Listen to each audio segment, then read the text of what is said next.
Hello everyone, welcome back to the channel. In today's video, we are going to understand two very important basic concepts of poetry, that is line and stanza. If you are preparing for UPPGT, UPLT grade, KVS, NVS, CTET or university exams, then this topic is extremely important because main objective and descriptive questions are based on these fundamental poetic terms. We often read poems, but we do clearly understand a line actually means. What is a stanza? How are they different? And why are they important in poetic structure? In this video, I will explain what is a line in poetry, what is a stanza, what is difference between line and stanza. And in next video we will discuss types of stanza. So watch the video till the end to strengthen your poetry basics. Let's begin. As you are seeing on the slide that I have written a line in poetry. Line in a single row of words in a poem. Line is a single row of words in poem. It is not always a complete sentence. इसका मतलब ये है कि एक poetry में line का क्या मतलब होता है, आप लाइन और स्टैंजा को कैसे पता करेंगे। तो एक बहुत ही सिंपल भाषा में समझते हैं कि लाइन का मतलब आप जानते हैं पंक्ति। पंक्ति कविता में एक सीधी लिखी हुई पंक्ति होती है, ठीक है। ये जरूरी नहीं है कि हर पंक्ति एक पूरा वाक्य हो, ठीक।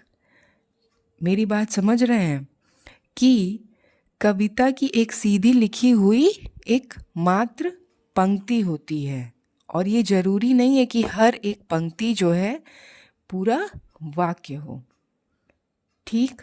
अब देखिए इन पोइट्री में क्या होता है, writers break sentences into lines intentionally.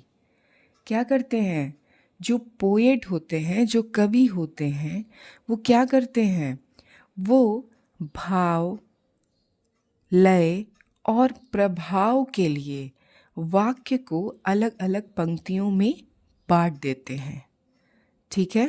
किस लिए, ईच लाइन में क्रिएट रिदम, पॉज, एम्फेसिस और मीनिंग, ठीक है। बस अपने पोएम को सुंदर बनाने के लिए, अपने मकसद को पूरा करने के लिए और हर लाइन में लय या कोई रुकावट, एम्फेसिस या कोई जोर या तो फिर कोई मतलब निकालने के लिए ये लोग लाइन का ही प्रयोग करते हैं। The ending of a line is called a line break. जहाँ पे पंक्ति जो है समाप्त होती है उसे लाइन ब्रेक कहते हैं, ठीक है। ये बहुत सिंपल सा कॉन्सेप्ट है कि in poetry writers break sentences into lines intentionally.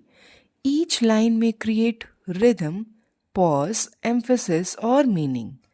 For example, the woods are lovely, dark and deep, but I have promises to keep. ठीक है, यहाँ पे जो पोएट हैं वो वुड को डिफाइन कर रहे हैं और इन्होंने जहाँ तक मन किया वहाँ तक वर्ड्स को ऐड करके पॉज किया, लय बनाया और अपने मीनिंग को प्रस्तुत किया। इसीलिए each row above is a line. यहाँ पे जो भी लाइन है, जो भी रो है, वो क्या है, लाइन है। अब हम समझते हैं, आई थिंक लाइन आपको समझ में आ गया होगा कि लाइन क्या है, सिंगल रो है। किसका, वर्ड्स का, किसमें, पोएम में।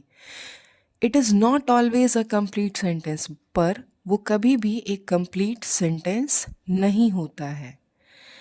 अब चलिए हम बढ़ते हैं स्टैंजा की तरफ। स्टैंजा का मतलब यहाँ पे देखिए, हिंदी में हम लोग स्टैंजा को अंतरा कहते हैं। ठीक, अब समझते हैं। A stanza is a group of lines arranged together in a poem. ठीक है, a stanza is a group of lines, ये group of lines arranged together in a poem. ठीक, ये पंक्तियों का एक समूह होता है। ठीक है, it is similar to a paragraph in prose. जैसे कि प्रोज में किसी एक पर्टिकुलर मीनिंग बताने के लिए पूरा एक पैराग्राफ अरेंज किया जाता है, वैसे ही पोइट्री में कोई स्पेसिफिक मतलब को निकालने के लिए स्टैंजा रखा जाता है। ठीक है, जैसे कि ये मात्र एक समूह होता है। ठीक है, और यह एक स्टैंजा जो होता है, यहाँ पे देखिए, a stanza usually develops one idea. ठीक है, ये पर्टिकुलरली किसी एक मुख्य भाव या विचार को व्यक्त करता है। ठीक है, किसी एक मुख्य भाव या विचार को व्यक्त करता है। पोएम में हैव सेवरल स्टैंजास, और एक पोएम में बहुत सारे अंतरें हो सकती हैं। ठीक है, एक पोएम में बहुत सारे स्टैंजास हो सकते हैं। अब देखिए, stanzas are separated by a space. प्रत्येक अंतरे के बाद थोड़ा खाली स्थान होता है। ठीक है, थोड़ा सा, जब भी एक स्टैंजा कंप्लीट होता है तो वहाँ पे थोड़ा सा गैप रखा जाता है। ठीक है, तो आप समझ गए कि अगर लाइंस को अरेंज किया जाता है तो वो स्टैंजा बन जाता है। किस में? पोइट्री में। For example, The woods are lovely, dark and deep, but I have promises to keep, and miles to go before I sleep, and miles to go before I sleep.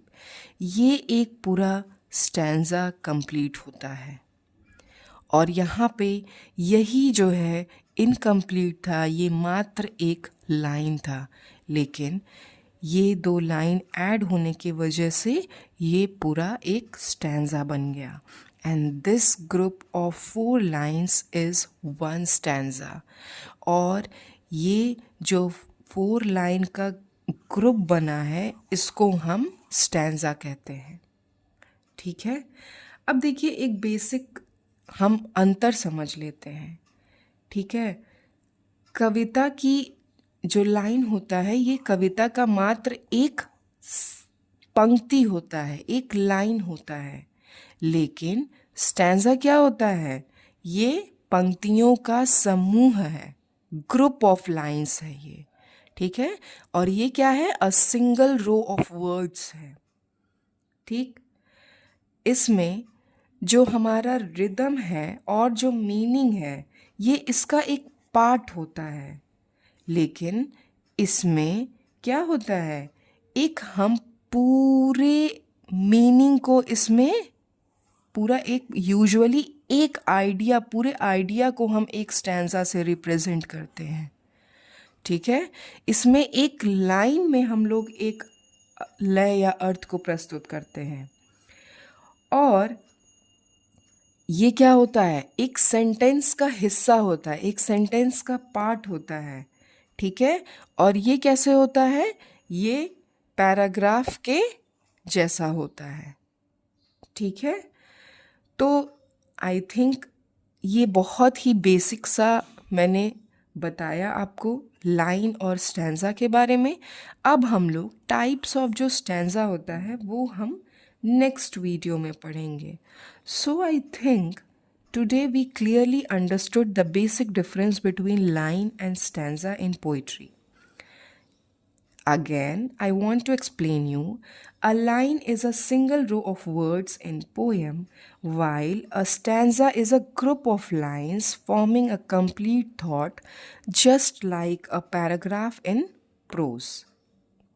These may look simple terms, but they are very important for understanding poetic structure, rhyme scheme, and analysis in competitive exams like UPPGT, UPLT grade, KVS, NVS, CTET, and university examinations. Always remember, strong basics make advanced poetry analysis easier. If you found this video helpful, don't forget to like, share, and subscribe to the channel for more exam oriented literature content. Thank you. Keep learning, keep growing.